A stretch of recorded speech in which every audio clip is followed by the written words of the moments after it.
কি আজকে এত বেলা হতে চললো কিন্তু সবাই এখনো পর্যন্ত এলো না। এই সব হলো কুড়েমির লক্ষণ মহারাজ। আপনি একদিন যারা যারা দেরি করছে তাদের চাপকে দেবেন, তাহলেই সব সিধে হয়ে যাবে। আর বলবেন না মহারাজ, আজকে গিন্নি কাঁচা লঙ্কা দিয়ে কুচো চিংড়ির ঝালটা যা বানিয়েছিল না, খেতে খেতে দেরি হয়ে গেল। গোলগাপ্পি দেওয়ার আর জায়গা পাও না না? বিশ্বাস করুন, সত্যি খুব ভালো রান্না করেছিল গিন্নি, তাই আবার আরেক হাঁড়ি ভাত চড়াতে বললাম। আর সেটা খেয়ে আসতেই তো দেরি হয়ে গেল। আরো এক হাঁড়ি? মহারাজ কিছু মনে করবেন না, এই পাঠশালা বন্ধ করে সব গুছিয়ে তাপে এলাম। সুপ্রভাত মহারাজ। সুপ্রভাত মহারাজ। প্রভাত আজকে আর শুনেই তোমরা সবাই এত কুঁড়ে হয়ে গেছো যে কি বলবো। মহারাজ, এই কুড়েমির আসল কারণ হচ্ছে চর্বি। কথায় আছে, যত বেশি চর্বি তত তাড়াতাড়ি মরবি। আপনি কি বলতে চাইছেন মন্ত্রী মশাই, যে আমি তাড়াতাড়ি মরে যাব আর আপনি মজা দেখবেন? ঠাকুর ঘরে কে, আমি তো কলা খাইনি ব্যাপার হয়ে গেল। গোপালের একদম মোক্ষম জায়গায় আঘাত লেগেছে, যাকে বলে ওই আঁতে ঘা। তুমি বেশি কথা বলো না বৈদ্য, ছুঁচ করে চালুনির বিচার। হ্যাঁ, বৈদ্য তো দেরি করেই এসেছে। আমার মনে হয় প্রত্যেককে এমন ভাবে প্রশিক্ষণ দেওয়া দরকার যাতে তারা একটু চনমনে হয়ে ওঠে। হ্যাঁ মহারাজ, তাহলে আগামীকাল থেকেই শুরু হোক ব্যায়াম আর অস্ত্র শিক্ষা। হ্যাঁ, কুঁড়ে থাকলে রাজ্যের কোনো বিপদ আপদেই সভাসদেরা কাজে আসবে না। ঠিক বলেছেন মহারাজ। তাহলে আর দেরি কেন, চলো সবাই এখনই আমরা মাঠে যাই। এই তো মহারাজ ভরপেট খেয়ে এলাম, এখনই মাঠে? ওসব অজুহাত দিয়ে লাভ নেই, চলো চলো চলো।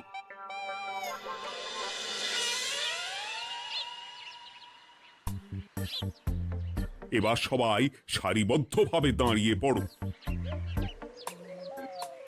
কি গোপাল কোথায়? মহারাজ, গোপাল আপনার পিছনে দাঁড়িয়ে আছে, চুপি চুপি। এই এই এই গোপাল, যাও যাও মাঠের মাঝখানে গিয়ে দাঁড়াও। এই চাঁদি ফাটা রোদে কেন মহারাজ সুস্থ শরীরকে ব্যস্ত করছেন? এইসব বাজে কথা শুনতে চাই না। শুয়ে বসে থেকে শরীরের কি অবস্থা করেছো?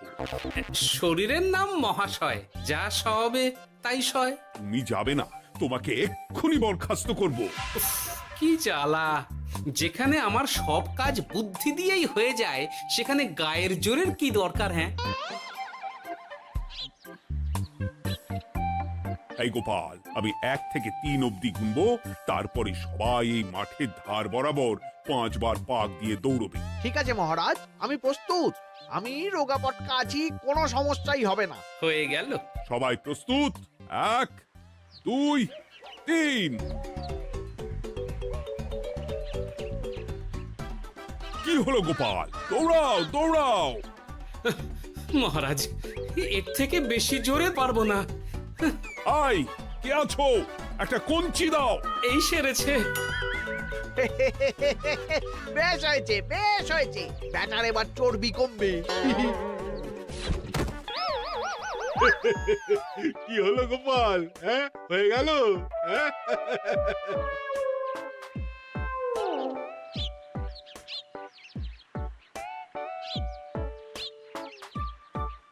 এই গুলটে, উঠি, আমাদের দাদু উল্টে গেছে। হ্যাঁ, তাই তো দেখছি। চল চল গিয়ে দেখি। উফ, চেহারার কি অবস্থা বানিয়েছো গোপাল? হ্যাঁ, এতটুকু দৌড়তে গেলেই চিটপটাং। তাড়িয়ে দিন মহারাজ, এরকম বেঢপ চেহারা সভাসদকে আমাদের দরকার নেই। না না, তা বললে হবে নাকি গোপাল? তুমি এক্ষুনি বাড়ি চলে যাও, কালকে আবার মাঠেই দেখা হবে। এই দাদু, বাড়ি চলো। ওরে বাবারে!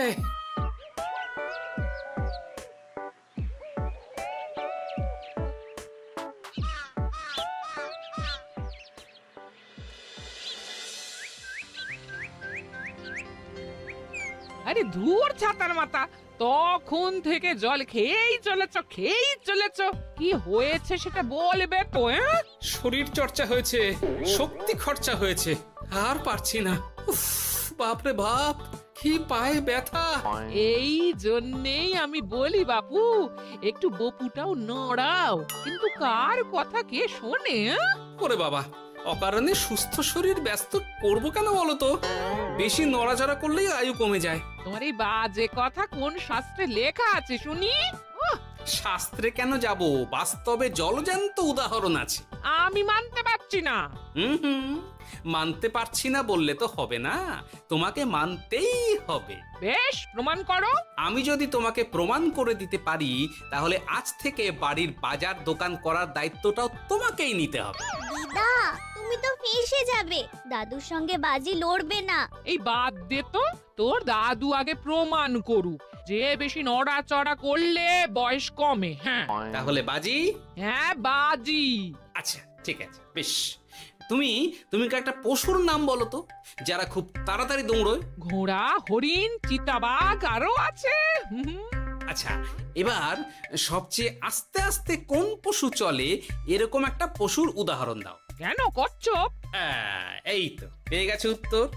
এবার তুমি বলো তো, কচ্ছপ কত বছর বাঁচে, আর ঘোড়া, হরিণ, চিতাবাঘ এরা কত বছর বাঁচে? চিতাবাঘ, ঘোড়া কেউই 30 বছরের বেশি বাঁচে না, কিন্তু কচ্ছপ 300 বছরও বেঁচে থাকে। হেরেছে, হেরেছে, আমার বউ হেরেছে। উফ, জীবনের কত বড় চাপ নেমে গেল। হ্যাঁ, এই তুমি আমাকে এভাবে হারালে। তখনই বললাম দাদুর সঙ্গে বাজি লড়তে যেও না। নাও এবার খেলা সামলাও।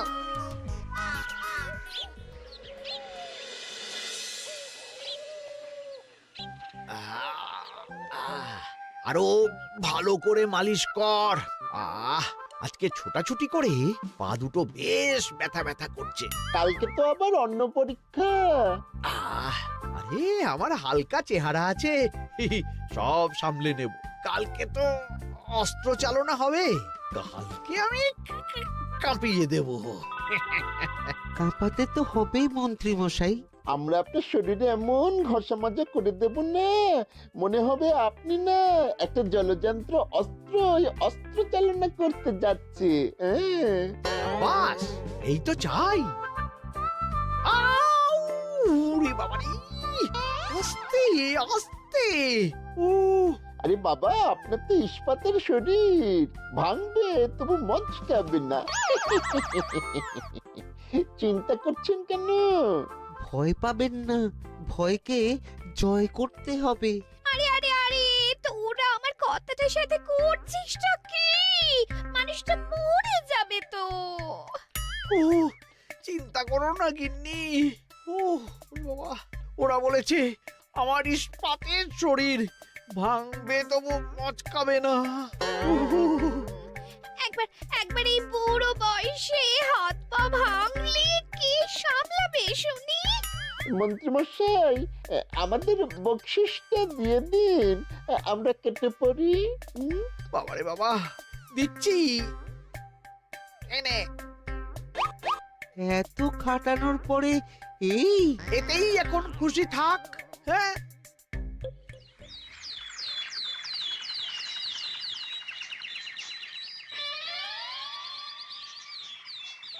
এবার তোমাদের সকলকে অস্ত্র শিক্ষা দেওয়া হবে। উফ, রোজ রোজ কি জ্বালাতনে পড়েছি, বাপরে বাপ। বাবা মা কাউকে ডাকার দরকার নেই, ভালো না লাগলে রাজসভা চাকরি ছেড়ে চলে যাও। মহারাজ, এটা তো উচিত নয়। যে যেটাই পারদর্শী তাকে সেটাই করতে দিন না। একটা বাঁদরকে যদি আপনি বলেন শিকার করে মাংস খেয়ে দেখা, সে কি পারবে মহারাজ? মহারাজ, গোপাল একটু বেশি কথা বলছে, ওকে আপনি বের করে দিন। আমি তোমার কথায় গলবো না গোপাল, তোমাদের সবাইকে এখন অস্ত্র শিক্ষা শিখতেই হবে।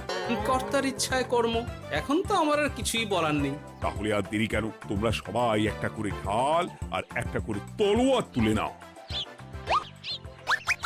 সেনাপতি, বলুন মহারাজ। তুমি সকলকে অস্ত্র শিক্ষা দেবে, তলোয়ার চালানো শেখাবে। এক এক করে প্রত্যেকে তোমার কাছে যাবে আর এক এক করে তুমি সবাইকে তলোয়ার চালানো শেখাবে। আচ্ছা মহারাজ, তাহলে ওই সবার প্রথমে চলে আসুন মন্ত্রী মশাই। হ্যাঁ, আমি প্রস্তুত। আমার শরীর ইস্পাতের মতো, ভাঙবো তবু মচকাবো না।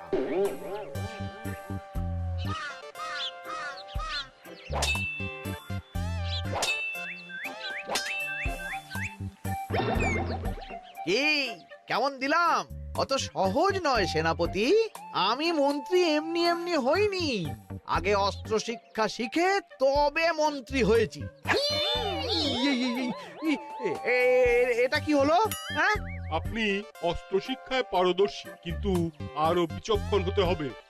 কারণ আজকে এই পাগড়ির জায়গায় আমি যদি তলোয়ার আপনার গলার দিকে চালাতাম, তাহলে কিন্তু আপনার এই ভবলীলা এখানেই সাঙ্গ হয়ে যেত। ঠিক আছে, ঠিক আছে, মনে রাখবো। এবার বাকিদের তো ডাকো। হ্যাঁ, এরপরে তলোয়ার চালানো শিখতে আসবে গোপাল। গোপাল দাদু, গোপাল দাদু। বাবা বাবা বাবা, গোপাল তুমি আবার দলবল নিয়ে এসেছো। হুম, দেখি তোমার কত দম। গোপাল, তুমি প্রস্তুত হও। হ্যাঁ হ্যাঁ, আমি প্রস্তুত। ওরে বাবারে, এ তো ভয়ানক চাপের কাজ, আমাকে বেশ বেগ পেতে হচ্ছে। সামলাও গোপাল।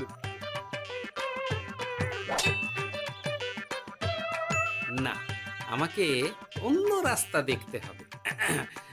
সেনাপতি, মহারাজের দিব্যি, তুমি আমার দিকে তলোয়ার ঢাল বাড়াবে না। এই এই, এটা কি হলো? সত্যি তো, এটা কি হলো? গেল গেল গেল গেল গেল গেল গেল, দুটিটা খুলে গেল গো।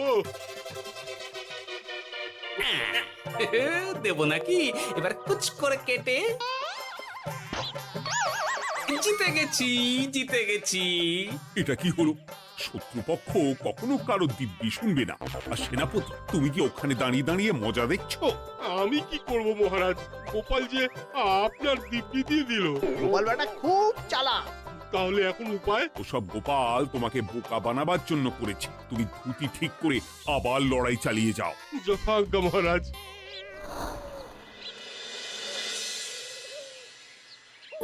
কিরে ন্যাপলা, তোদের দিদা আমার জন্য কি রান্না করে পাঠিয়েছে রে?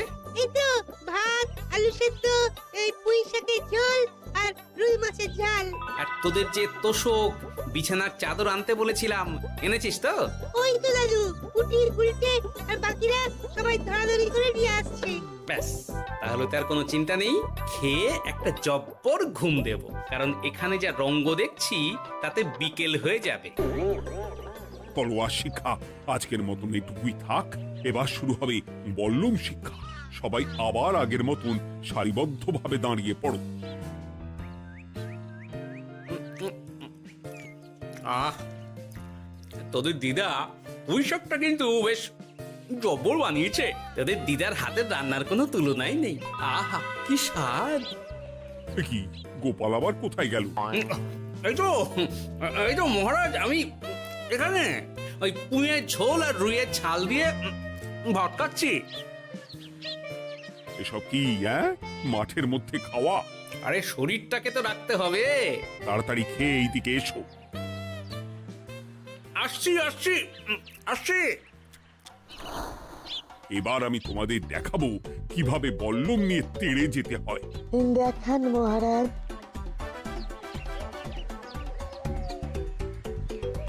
এ তো খুবই সোজা মহারাজ। ঠিক আছে, তাহলে বল্লম নিয়ে তেড়ে যাও দেখি।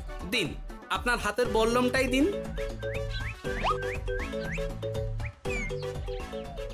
আরে আরে, গোপাল তো মাঠ থেকেই চলে গেল। আমি ডেকে আনছি মহারাজ। আরে আরে, ও গোপাল, গোপাল, মহারাজ ডাকছেন। থামো থামো। মহারাজ বলেছেন বল্লম নিয়ে তেড়ে যেতে।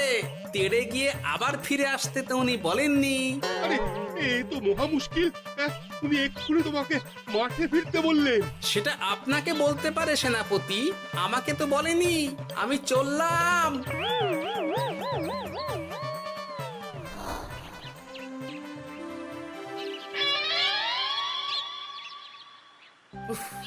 বাবারে বাবা, কি ঝক্কি! অনেক বুদ্ধি করে মাঠ থেকে খাটে চলে এসেছি। আমি আর উঠছি না। এ কি বলি, তোমাদের তো এখন অস্ত্র শিক্ষা নেওয়ার কথা। হ্যাঁ, তোমার বলা নেই, কোয়া নেই, অমনি বাড়ি চলে এলে। আরে বাবা, ওইসব অস্ত্র শিক্ষা মানেই সুস্থ শরীরকে ব্যস্ত করা, অসহ্য খাটনি, অযথা কষ্ট। কষ্ট করলে তবেই কেষ্ট পাওয়া যায়। হ্যাঁ, তোমায় আমি আগেও বুঝিয়েছি, যেখানে বুদ্ধি কথা বলে সেখানে দেহের শক্তি নীরব দর্শক গিন্নি। আরে বাবা, সে না হয় বুঝলাম, কিন্তু মহারাজ তো ভালোর জন্য সবাইকে অস্ত্র শিক্ষা দেওয়ার চেষ্টা করছে না? আরে বাবা, যার যা কাজ তাকে সেটা করালেই পারে। মহারাজ তো সেটা বুঝতেই চাইছেন না। আমি এখন ঘুমো।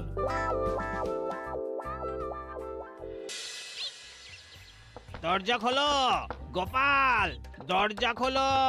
গোপাল, গোপাল দরজা খোলো বলছি। ব্যাস হয়ে গেল। একটু শান্তিতে ঘুমাবো তার জো নেই। দরজা খোলো গোপাল। বলুন মহারাজ। তুমি কি পেয়েছোটা কি গোপাল? রাজসভায় দেরি করে আসবে, তারপর অস্ত্র শিক্ষার সময় ফাঁকিবাজি দেবে। এভাবে তো আর তোমাকে মনে হচ্ছে রাজসভায় রাখা যাবে না। মহারাজ, গোপাল তো মুখের কথার লোক নয়, ওকে তাড়িয়ে দিই। কেন মহারাজ? আমি কি এমন মহাপাপ করেছি যে আমাকে তাড়িয়ে দেবেন? এই যে আমার কথা শুনছো না, এটাই তোমার অপরাধ। অপরাধ নেবেন না মহারাজ। পণ্ডিতের দায়িত্ব পুজো করা, সভাকবির দায়িত্ব কবিতা বলা, সাহিত্য চর্চা করা, আর আমার দায়িত্ব হাসি মজা করে আপনার মন ভালো রাখা। কিন্তু আপনি আমাকে জোর করে যুদ্ধের ময়দানে ঠেলে দিতে চাইছেন। এটা আমার ইচ্ছে। আমিও তো মহারাজ ইচ্ছে করলেই অনেক কিছু করতে পারি। চোখ বন্ধ করে লক্ষ্য ভেদ করতে পারি, শুধু বুদ্ধি দিয়ে। আরে বাহ, এত বড় কথা! তাহলে মহারাজ, ওকে বলুন পরীক্ষা দিতে। কি পরীক্ষা? আমি একটা ঘরে বর্ম পরে দাঁড়িয়ে থাকবো। তোমার হাতে অস্ত্র দেব, আমার মাথায় একটা আপেল থাকতে হবে, আর তুমি কিভাবে আমার মাথা থেকে ওই আপেল ফেলতে পারো দেখবো। এ তো খুবই সোজা। কি গোপাল, তাহলে লড়বে নাকি বাজি? হ্যাঁ, লড়তে রাজি আছি। তাহলে আজ রাতেই হয়ে যাক পরীক্ষা। যদি এই পরীক্ষায় উতরে গেলে তো ভালো, নইলে তোমার চাকরিটা গেল। গোপাল, তুমি পারবে তো? সে দেখাই যাবে। আজ রাতে তাহলে রাজবাড়িতে দেখা হচ্ছে। যদি আমি এই পরীক্ষায় বিফল হই, তাহলে আমার চাকরি আপনি কেড়ে নেবেন। আর যদি সফল হই, তাহলে মন্ত্রী মশাইকে শাস্তি দেবেন। আমি নিজে সারা কৃষ্ণনগরে নাক্ষত দেব। বেশ, দেখা যাক।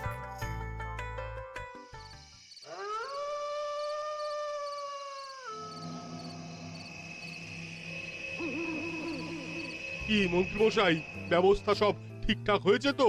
হ্যাঁ, এবার শুধু গোপালের পরীক্ষার পালা। আমি তাহলে বাইরে গেলাম, গোপালকে পাঠিয়ে দিচ্ছি।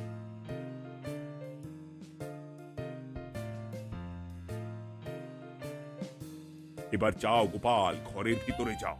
দেখি তুমি কি করে মন্ত্রীর মাথা থেকে আপেল ফেলতে পারো। আপনি তো শুধু আমার চোখ ঢেকেছেন, আমার নাক, মুখ, কানও ঢেকে দিন, যাতে ঘ্রাণেন্দ্রিয়, শ্রবণেন্দ্রিয়েরও সাহায্য না নিতে পারি। বেশ, তাহলে তাই হোক। আয়, কে আছো? গোপালের মুখ, নাক আর কান ঢাকো। যথাজ্ঞা মহারাজ। একটু মোটা কাপড় দিয়ে নাক মুখ ঢাকো, হ্যাঁ, যাতে সেভাবে আপেলের গন্ধ না পাই। বেশ বেশ।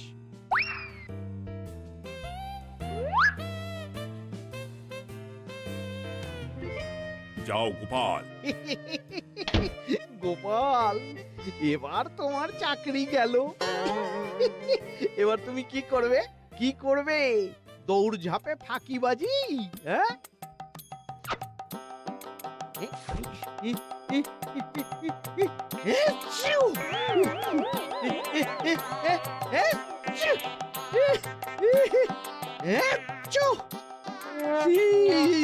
গেল গেল গেল গেল গেল, আপেল পড়ে গেল।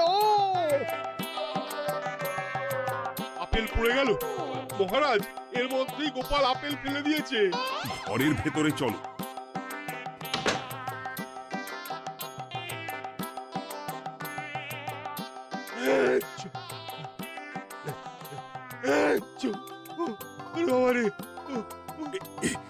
কি ওরে বাবারে বাবা, কি ঝাঁজ! ওরে বাবারে বাবা। কি মহারাজ, দেখলেন তো গোপালের চমক?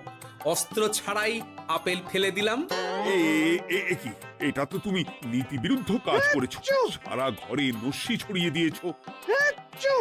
মহারাজ, হাত থেকে আপেল পড়ে গেছে। এবার সারা কৃষ্ণনগরে নাক্ষত দিতে হবে। সত্যি সত্যি গোপাল, বুদ্ধি তো তোমার জুড়ি মেলা ভার। আমার নাম গোপাল ভাঁড়, একটা কথা মনে রাখবেন, কেউটে সাপের লেজে পা দেবেন না, আর গোপালের কাজে বাধা দেবেন না। যে কাজ বুদ্ধি দিয়ে করা যায় তার কাছে শক্তি ছোট্ট শিশু মাত্র। সত্যি গোপাল, আজ তুমি সেটাই প্রমাণ করে দিলে। আর আজ থেকে তোমাকে তোমার ইচ্ছার বিরুদ্ধে খাটাবো না। তুমি খাও দাও, ভুড়ি বানাও। যার যা কাজ সে তাই করবে। যেমন এখন মন্ত্রী মশাই নাক্ষত দেবেন। হ্যাঁ,